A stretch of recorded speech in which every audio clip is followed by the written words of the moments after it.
Exercise 9.1 question number 11 देखिए। A TV tower stands vertically on a bank of canal from a point other bank directly opposite to the tower. The angle of elevation of the top of the tower is 6 degree. देखिए, एक canal है, उसके एक side में एक पोल खड़ा है और दूसरी साइड से एक पॉइंट है हमारे पास। मान लीजिए बीच के में हमारे पास विड्थ ऑफ कैनल होगा। यहाँ से जब मैं इसके टावर को टॉप को देखूंगा तो ये हमारे पास 60 डिग्री है, ये कह रहे हैं। आगे कहते हैं from another point 20 metre away from this point on the same line. इसी लाइन के ऊपर इससे 20 मीटर दूर, मान लीजिए मैंने ये पॉइंट मान लिया तो ये 20 मीटर हो गया। यहाँ से लेकर के यहाँ तक कितना हो गया, 20 मीटर। अब मैं इसके टॉप को देखूंगा, ये वाला, तो ये जो एंगल है वो कितना डिग्री हो गया, 30 डिग्री हो गया। Find the height of the tower and width of canal. एक तो आपको ये एच निकालना है और जो विड्थ ऑफ कैनल है ये हमारे पास क्या है, इसको मान लेंगे x मीटर। ये आपको निकालना है ए बी सी और डी। ठीक है, तो इसमें एक तो आपको क्या निकालना है, हाइट, एक तो निकालना है हाइट ऑफ टावर और एक होता है विड्थ ऑफ कैनल, नहर की चौड़ाई है, ये निकालना है। लेट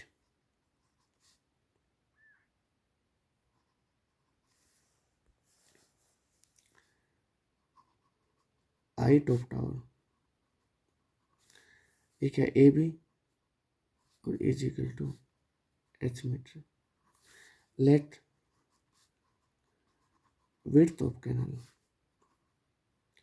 विड्थ ऑफ कैनल ये हमारे पास जो बी सी है ये क्या आ जाएगी, एक्स मीटर आ जाएगी। ठीक है, तो इनमें दो ट्राइंगल का यूज़ करना है, एक तो ए बी सी का यूज़ कर लो आप और एक ए बी डी का यूज़ कर लेंगे। तो इन ट्राइंगल ए बी सी, तो मैं कह सकता हूँ ए बी अपॉन में B C is equal to ten theta. A B की वैल्यू कितनी है, एच, बी सी कितना हमारे पास एक्स, और ये आ जाएगा आपका 1060। तो एच अपॉन में एक्स इज इक्वल टू √3। तो यहाँ से एच की वैल्यू आ जाएगी √3x, इसको एक मान लेंगे। यहाँ देखिए in triangle A B D, A B D, तो मैं कह सकता हूँ ए बी ये वाली और नीचे क्या हो जाएगा बी डी और इज इक्वल टू ये आ जाएगा हमारे पास 10 थीटा। ए बी के स्थान के ऊपर एच और बी डी के स्थान के ऊपर एक्स प्लस में 20 और इज इक्वल टू 10, ये आ जाएगा हमारे पास 10-30 डिग्री।